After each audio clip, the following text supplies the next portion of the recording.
So, when I'm a fighter pilot, and if there is conflict, if I do what I do, obviously it's going to hurt somebody, because the intention is to hurt somebody. Hello? You want to throw your expensive weaponry so that it doesn't hit anybody? Hello? No. You want to hit? So, but are you hitting for personal pleasure or because right now it's become inevitable for some reason? You didn't start the fight because human society is a complex. Somewhere friction happens. When friction happens, we used to take a stick and go at one time. Then we transformed the stick into a club. Then we transformed the club into a spear. Then we made it into a gun, or an arrow, bow and arrow into a gun. Now a fighter jet or a missile or drones are coming, at least you don't have to. Somebody's still flying. Somebody still… but they think it's a video game. They don't see it happening. So, these are all terrible things that human beings are doing to each other.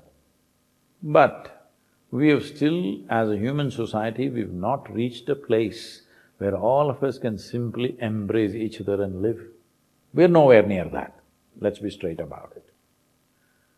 So you can train to be a good fighter pilot, you can make sure your craft is fully armed in the best possible way, and hope the political forces won't create a conflict.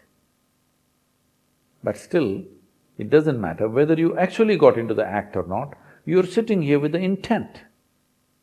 When you fly, you want to cause maximum damage. So no. Maybe you're a little surprised, why is a spiritual leader talking like this? But I will also be disappointed with you. If you fly the aircraft, there's a conflict and you did not cause any damage and you came back karmically pure.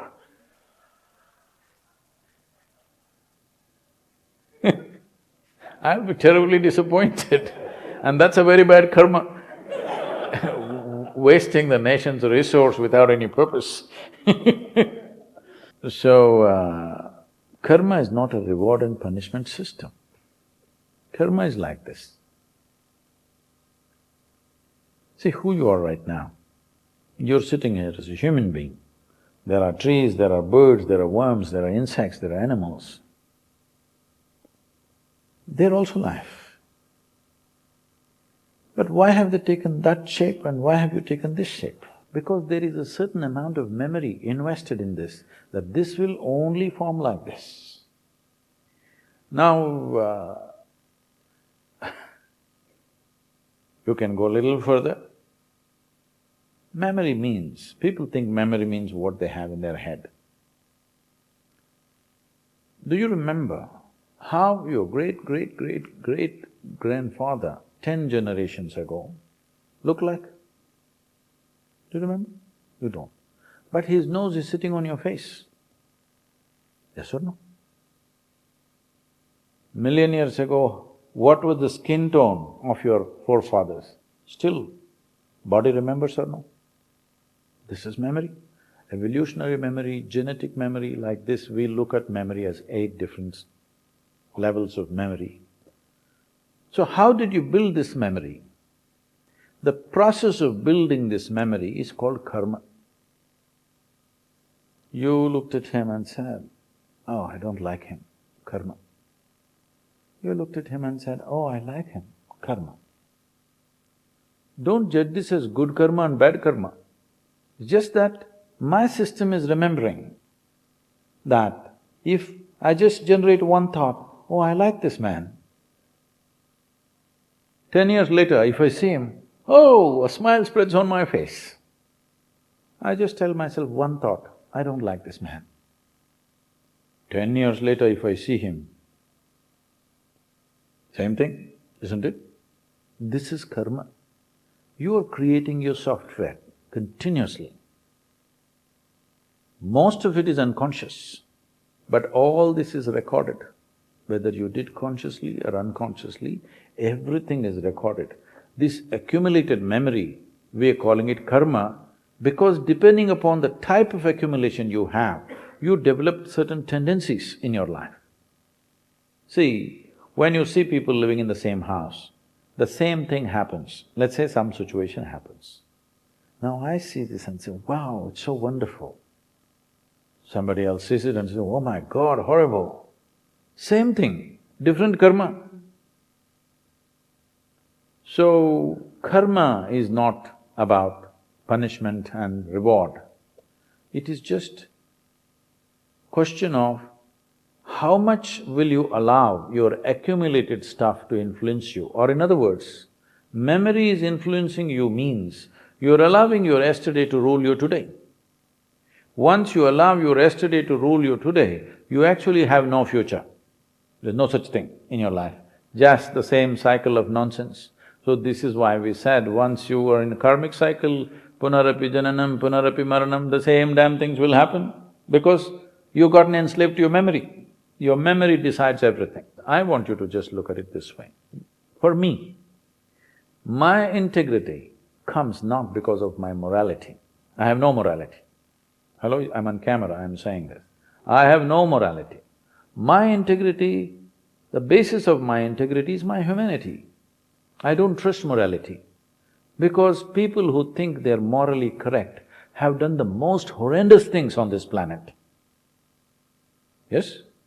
People who think they are morally right, those are the people who have done the cruelest things in the world, isn't it so?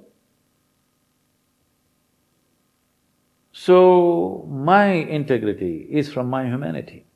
So all you have to see is just this. Every act that we do, is it in the larger interest of people or is it for personal pleasure we're doing it? This is all. You settle this one thing. Everything that we do, is it of some significant consequence to everybody? Or are you going out there to fly and just enjoy shooting people? If you settle this one thing, you don't have to worry what you're doing because you do what is needed in a given situation, not what you whim, not by your whim, but simply by what is needed. If you're doing just what is needed for the larger well-being, well, it's a good karma because your intent. You must understand, karma is not determined by the action, but by the volition. What intent? Your intent is, you are fighting for the well-being of the nation, which is the larger humanity. Well, that side also there are people. That side also, obviously, it's human beings. As I said, as a human being, you are placed on the planet. You are not placed above in the heaven. So, there is a perspective for our existence. Right now, our perspective of being in the forces is about a nation. Because you're in Bengal, your station is in Bengal, suppose you come and bomb Tamil Nadu, that's not acceptable because we form these forces in the context of the nation. It's an identity, it's not some God-given force. Nation is an agreement between you and me. We all agreed we are Indian, that's all. And that's why it's valuable, because we agreed. Yes, we agreed we are all Indian. So in the well-being, towards the well-being of the nation, we do many things. Unfortunately, if the nation is threatened, then the forces have to get active.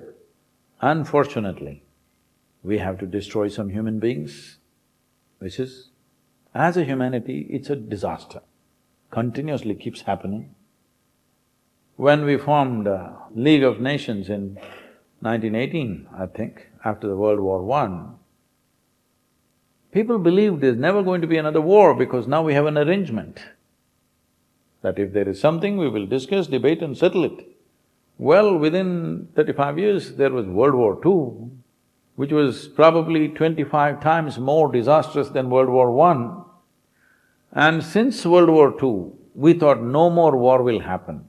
But the fact and the figures show There has not been a single day on this planet since World War II that there has not been any battle anywhere in the world. Some battle is going on, scale may be up and down, but somewhere some organized fight is going on, not criminals fighting, organized nations having some kind of a battle going on every day of the last, 80 years or so. So that's where we are as human beings, unfortunately. That's where we should not be, but that's where we are. So till we are there is a karma that we have to do. You are the front end of the force, but we are also part of the force. We may not fly an aircraft, we may not bomb, but we want you to bomb when it's necessary, yes? So we are also part of the karma, isn't it? How are we not? Our intent also is the same, because karma is by intent, not by action. A butcher chops something for you to eat. It's not his karma, it's your karma, isn't it? Hello? So a soldier kills, not for his pleasure, but for my well-being. So this is my karma, this is not just yours. I'm taking it on, so don't worry.